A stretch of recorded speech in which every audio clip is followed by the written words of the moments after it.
Balik lagi sama gue Ajay, channel Solusi Investasi. Nah, untuk hari ini gue mau bahas simple banget ya teman-teman. Menurut gue teman-teman juga ada yang udah di tahap ini, ada yang belum. So hopefully video ini bisa membantu. Tapi gimana cara kita dapetin 1 miliar pertama kita? Dan skill apa yang dibutuhkan? Kalau misalnya manusia kan punya banyak nih skillnya, teman-teman gue yakin multi talenta. Tapi satu skill apa di sisi gue yang gue pakai untuk dapetin 1M pertama gue? Nah, gue juga bukan yang ultra dewa yang bisa dapetin cepet banget gitu kan. Nah, gue kalau boleh punya satu skill yang memang benar-benar gue pengennya udah perdalam dari lebih muda lagi adalah skill main catur. Skill main catur tuh apa bro? Skill main catur itu kalau lu lagi di hadapan sama orang gitu kan, lagi coba dealing bisnis, gue tuh langsung berusaha tahu dia tuh mau ngapain, dia tuh lagi pengennya apa. Dan gue buat nyampe ke keinginannya mereka itu nggak langsung, ya gue cari jalan dulu, gue cari create a diversion tuh kayak misalnya pengalihan gitu kan, baru sampai ke tujuannya.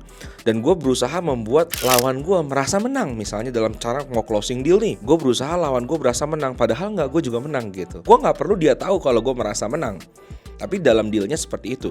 Kadang-kadang orang banyak salah di sini adalah mau menang sendiri. Ini banyak banget gue ketemu BD-BD yang kayak begini. Kalau dealnya unfavorable buat dia langsung nggak mau.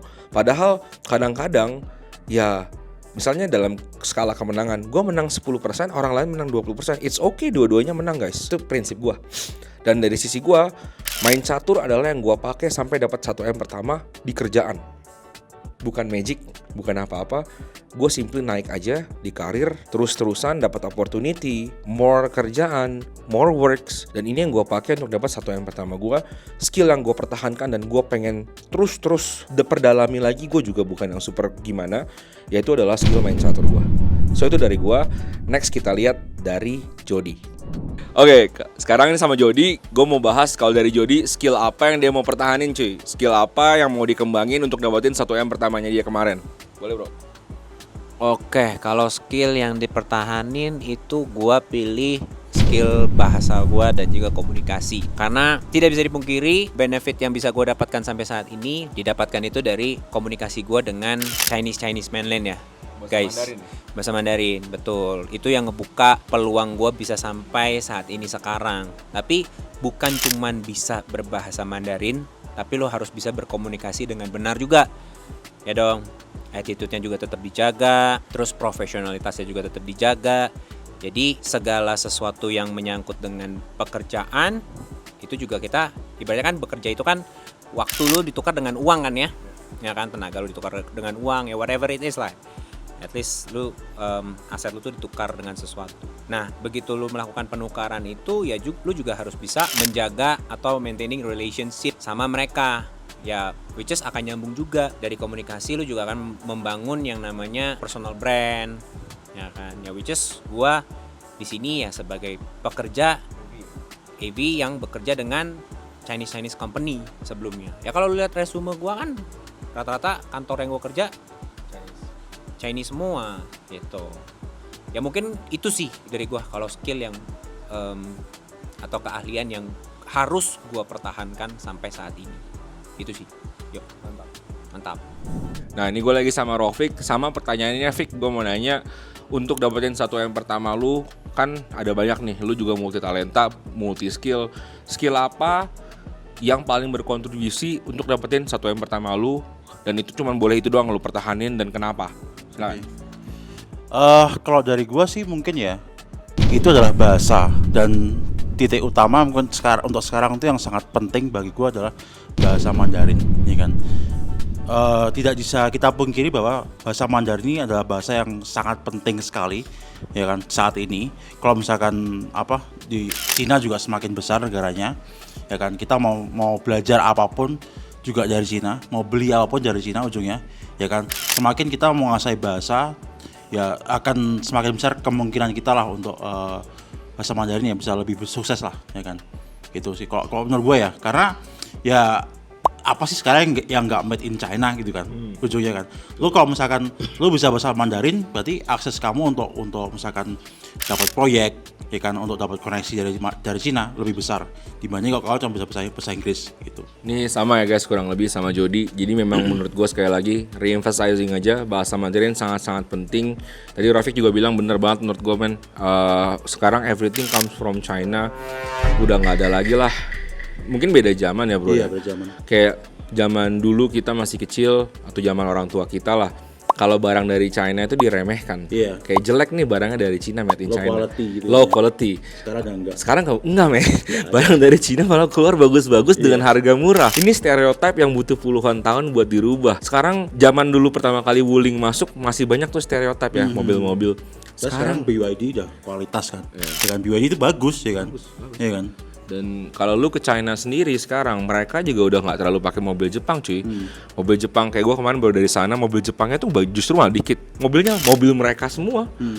Jadi ya memang dua ya, udah dua orang nih guys ngomong bahasa Mandarin itu penting.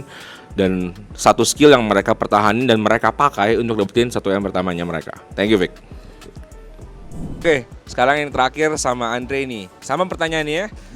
Anjay. Ada kegirangan. Siapa yang girang? Kalau lu mau dapat 1M pertama, lu manusia dengan multi talenta, anjay. Skillnya banyak. Satu skill aja bro, boleh nggak? Yang boleh lu pertahanin, yang kontribusinya paling gede untuk dapetin 1M pertama lu itu. Mungkin lu bisa share dan juga kenapa? Karena banyak gue yakin orang-orang yang ya maksudnya mereka kayak mimpinya terlalu besar lah. Gue harus dapat jackpot yang luar biasa. Padahal kan skillnya juga belum tentu itu yang dipakai. Nah menurut lu gimana? Sekarang ini ya, yang menurut gua kontribusi paling besar jasanya di gua dan gue yakin masih akan tetap relevan sampai bahkan 5-10 tahun ke depan adalah content creation, konten. Lu semua wajib belajar buat konten karena menurut gua human attention bakal di sini. Kalau lu mau market anything, lu mau dikenal, lu harus ada di sini. Ya, orang harus ketika dia ngelihat profil lu dia langsung tahu lu siapa, dia bisa langsung kayak notice ini orang yang gimana, lu harus present diri lu dengan bener dan kayak lu ya syukur-syukur kalau memang lu bisa punya influence, it would be very nice. Jadi kayak itu sih, lu harus belajar untuk konten sih. Gue setuju sih. Gue salah satu produk dari hasil lu suruh konten. Anjing. Enggak lah. Satu hal. Oke, lu ngomong konten tadi Jody sama Rafiq itu bilangnya adalah bahasa Mandarin. Oh ya? Skill paling iya betul. Oh ya? Gua relate Wow. tapi. Oke. Nah, kalau dari konten, makanya bro, ini menarik karena setiap orang beda-beda kan skillnya. Kalau dari lu konten, orang pasti nanya dong, "Bang, gue mau konten tapi HP gue bubruk, jelek gitu atau apa." Banyak lah alasannya. Yoi. Menurut lu kalau orang mau konten, lu kasih aja satu tips deh buat mulai, apa? Buat mulai ya, lu semua pasti punya smartphone kan? Ya, buka kamera, press record, say something. That's it. Gak usah dipersulit, jangan lu persulit dengan editan gimana, lighting, device, hook. Gak usah mikirin itu dulu. Yang penting lu start dulu. Karena menurut gue ya, too much knowledge to start.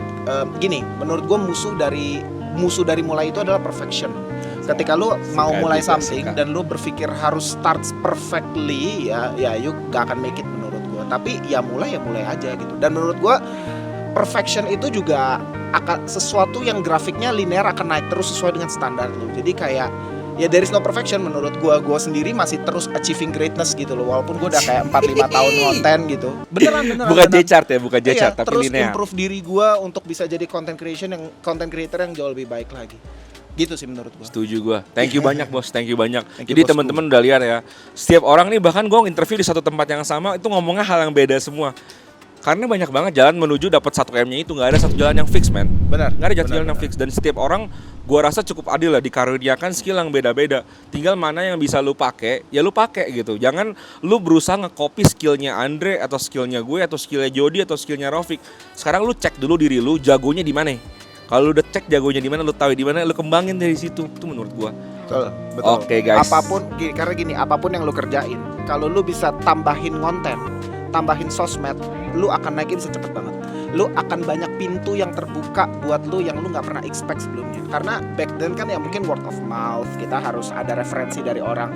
Sekarang enggak, sekarang orang nggak nyari sosmed. Sekarang orang kalau gue nyari nih, siapa sih tukang masak paling jago? Enggak, gue nggak nanya Alex, gue buka IG gitu. Siapa sih yang bisa masak yang paling jago gitu?